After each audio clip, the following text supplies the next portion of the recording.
So far, there's between 1,500 and 1,600 active duty troops that have been deployed to the U.S. southern border to support the border mission down there for the President of the United States and for the Defense Department to secure the border. I know that this video right here is just some B-roll that was filmed of the 500 Marines that were down in Southern California along the wall in San Ysidro, California, that were hanging sea wire, which is also called concertina wire, to reinforce the wall and hopefully encourage people to not try to use that as a breaching point into the United States. Now, the president had signed an executive order about a week ago making border security a top priority for the Defense Department, and so that's why you're seeing more active duty soldiers, airmen, Marines, and other folks from other branches show up to the border to help reinforce it. According to certain officials, about 750 troops arrived at Fort Bliss in El Paso as of Tuesday, and they're using that to prepare to deploy service members to the border. It's oftentimes used as a staging area for deploying troops overseas, but since they're deploying them to the border, that's what they're supporting now.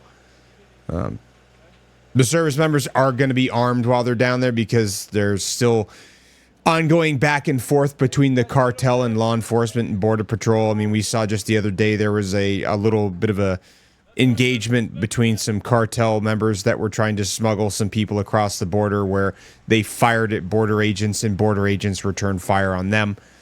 So naturally, you need to make sure that your troops that are down there are provided their TO weapons and live rounds, so that way if they need to defend themselves against cartels, that they can do so. Now, Customs and Border Protection is working with the Defense Department to choose where the troops are going to be deployed along the 1,950 miles of border that covers 4 separate states. And there's currently already 2,500 National Guard troops that are out there actively working to secure the border, and all of the active duty troops that are going to be deployed to the region are going to be working in conjunction with them to continue to secure the border. Now, U.S. Northern Command was the command that was tasked with overseeing this particular mission, and they were saying that the amount of people that could end up at the border in support of it could swell to as many as 10,000 troops. So I've been hearing that a lot of the detachments are from the 1st Combat Engineer Battalion and 7th Combat Engineer Battalion, who were staged and moved from Camp Pendleton down there as quickly as possible, so that way they could begin setting up concertina wire. And a lot of these Marines, that's part of the things that they get trained on, is building defenses and building reinforcements to existing structures, building new structures completely, building in general. Like, that's why they're engineers. So there's also been Marines from VMM 161 and MWSS 373 Osprey and Aviation Ground Support Squadrons, all belonging to 3rd Marine Air Wing, meeting up with Border Patrol agents on the ground before they return to Marine Corps Air Station Miramar as part of an effort to possibly scout new landing areas for delivering supplies and performing logistics operations. I've also heard stories that the 82nd Airborne's 3rd Brigade Combat Team is possibly getting ready to move down there or has already moved down there. Additionally, I've heard that 10th Mountain Division out of Fort Drum, New York may also serve as like a headquarters element for the response at the border. And meanwhile, while this is going on, simultaneously, they are also still repatriating civilians back to the country of their origin with C-17s and coordinating with the countries in South America and other locations that they came from. I know that there has been some contention with that because some of the countries are saying, no, we're not going to accept your aircraft in here to land, so you can't bring our people back, because a lot of these countries, like, folks come to the United States and they work here and then they send money back to their country, you know, and so that would be detrimental to their economy because a lot of the money that is contributing to their economy comes from the United States. So some of those countries have been like kind of fighting are arguing with the United States whether or not to take their folks back, which is kind of a silly thing. But I also know that there was one flight that was supposed to go to Colombia at one point where Colombia had originally said, yes, we'll take the flight. And then when the aircraft was in the air, Colombia was like, nope, we're not taking the flight anymore. And then there had to be some phone calls made and some strings pulled. And eventually they accepted that the flight would land in Colombia and they were able to drop off the folks down there.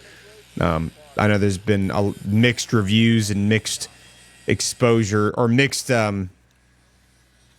explanations as to how people have been being treated at the border.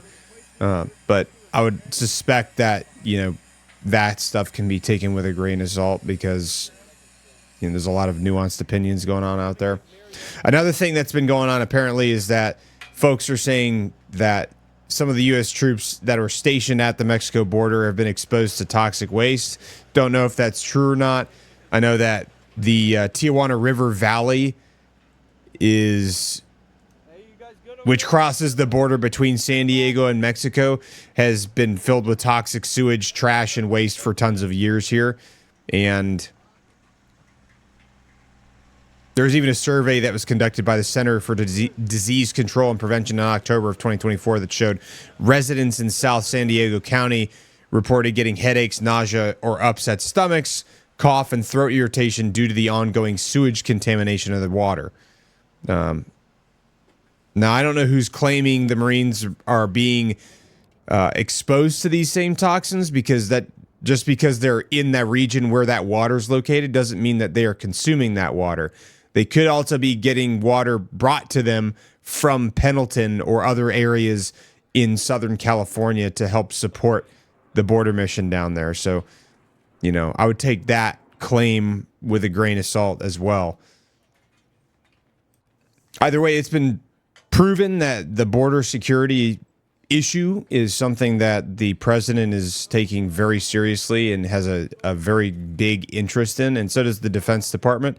So I would suspect that through the coming weeks, you'll see a lot more news coming out about this stuff. And I would imagine, especially since they've decided they're going to continue building the border wall and reinforcing the border wall to continue ensuring security of the border, that this is going to be an ongoing situation that continues to develop. And I'm sure that you're going to hear more about it in the coming weeks, days, months, and probably throughout the rest of the year. And I also suspect that there's going to be more units that get tapped to go support the border mission because of the fact that it is an ongoing part of some of the executive actions that the president has signed.